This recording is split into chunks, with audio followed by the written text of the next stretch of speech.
Hello everyone, welcome back to my channel. আমার চ্যানেলের একটা নতুন ভিডিওতে আপনাদের সবাইকে আবার স্বাগত জানাই। আশা করি আপনারা সবাই ভালো আছেন। তো আজকে আপনাদের একটা নতুন আপডেট দেব।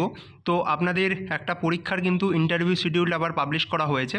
তো আপনাদের অতি পরিচিত জুনিয়র ইঞ্জিনিয়ার পরীক্ষা, তো তার থার্ড ফেজের যে ইন্টারভিউ প্রসেস সেটা কিন্তু পাবলিশ করা হয়েছে। সিভিল ইঞ্জিনিয়ারিং যে ব্রাঞ্চ রয়েছে সেই ব্রাঞ্চের আপনাদের যে ইন্টারভিউ শিডিউল, যেটা ডেট এবং টাইম, সেটা কিন্তু এখানে আপনাদের দেখাচ্ছি আমি।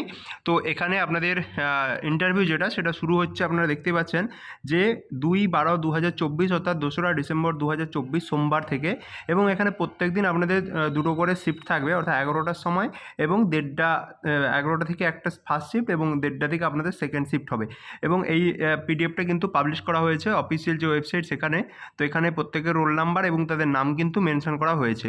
তো এই মতো কিন্তু এখানে টোটাল 8টা কিন্তু পেজের আপনাদের লিস্ট পাবলিশড হয়েছে। তো এই 8টা পেজের মধ্যে আপনারা দেখতে পারবেন যে শিফট কিন্তু সেপারেট করা রয়েছে ডে অনুসারে। তো আপনাদের যেই শিফটে আপনাদের ইন্টারভিউ পড়েছে, তো সেই মতো কিন্তু আপনারা আপনাদের যে প্রয়োজনীয় ডকুমেন্ট আছে সেগুলো নিয়ে আপনারা উপস্থিত হবেন। এবার বাকি যে জিনিসগুলো সেগুলো আমি বলছি, একদম আপনারা পিডিএফটা ডাউনলোড করে নেবেন এবং আপনাদের অবশ্যই কোন ডেটে পড়েছে সেটা কিন্তু আপনারা দেখে নেবেন। এবার মেন যে জিনিস যেটা আপনাদের সবার ক্ষেত্রে আমি বলবো, সেটা 1 নম্বর বলছে list of candidate call for interview of the third phase in civil engineering branch. আচ্ছা, রিপোর্টিং টাইম ফার্স্ট হাফের জন্য সেখানে কিন্তু 10:30টার সময় আপনাদের রিপোর্ট করতে হবে। আর যারা সেকেন্ড হাফে পড়েছে অর্থাৎ আপনাদের বাকিটা, তাদের কিন্তু 12টা থেকে আপনাদের রিপোর্টিং আওয়ার রয়েছে। এবার বলা হচ্ছে the candidates are being called for interview provisionally subject to verification of their eligibility and suitability for the examination in all respect including verification of original documents। এখানে কিন্তু আপনাদের ইন্টারভিউ হওয়ার আগে আপনাদের কিন্তু যে এলিজিবিলিটি ক্রাইটেরিয়া এবং আপনি সুটেবল কিনা এটা চেক করার জন্য আপনাদের যে অরিজিনাল ডকুমেন্ট, তার মধ্যে আপনাদের এজ প্রুফ দেখার জন্য আপনাদের মাধ্যমিকের অ্যাডমিট কার্ড বা বার্থ সার্টিফিকেট এবং অ্যাকাডেমিক কোয়ালিফিকেশানের যে সার্টিফিকেটগুলো সেগুলো কিন্তু চেক করা হবে।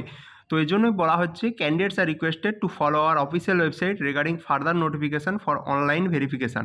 ঠিক আছে, অনলাইন ভেরিফিকেশানের জন্য আপনাদের আরও কিন্তু এই যে অফিসিয়াল ওয়েবসাইট সেটা কিন্তু ফলো করতে বলা হয়েছে। আচ্ছা, এরপর এছাড়াও কিন্তু দেখবেন আরেকটা কিন্তু নোটিশ পাবলিশ করা হয়েছে এই জুনিয়র ইঞ্জিনিয়ার রিলেটেড, সেটাও কিন্তু আপনাদের বলবো। আর আপনাদের বলা হয়েছে যদি কোনো ক্যান্ডিডেট এই যে ডকুমেন্টগুলো এগুলো প্রডিউস করতে ফেল করে, তাহলে কিন্তু তাকে ইন্টারভিউতে বসতে দেওয়া হবে না। ঠিক আছে, আর কোনো ক্যান্ডিডেট, এটা আমি থার্ড পয়েন্টটা বলছি, কোনো ক্যান্ডিডেট যদি কোনো একটা তার নির্দিষ্ট যে শিফট রয়েছে নির্দিষ্ট ডেটে সেখানে যদি উপস্থিত না থাকে, তাহলে তাই কিন্তু অন্য কোনো ডেট বা শিফটে কিন্তু আবার পুনরায় বসতে দেওয়া হবে না। আচ্ছা, ইম্পর্টেন্ট যেটা আন্ডারলাইন করে দেওয়া আছে দেখুন, call letters of the eligible candidate will be send to the registered emails of the candidate. ঠিক আছে, অর্থাৎ আপনাদের যে অ্যাডমিট কার্ড সেটা কিন্তু আপনাদের মেল আইডি যেটা আপনাদের দেওয়া ছিল সেটাতে চলে যাবে। আচ্ছা, ability to read write and speak in Bengali. আর এইটা আপনাদের অবশ্যই জানতে হবে, যেটা আপনাদের ফিনান্সিয়াল নোটিফিকেশানে বলা হয়েছে will be an essential qualification for this examination as per West Bengal services.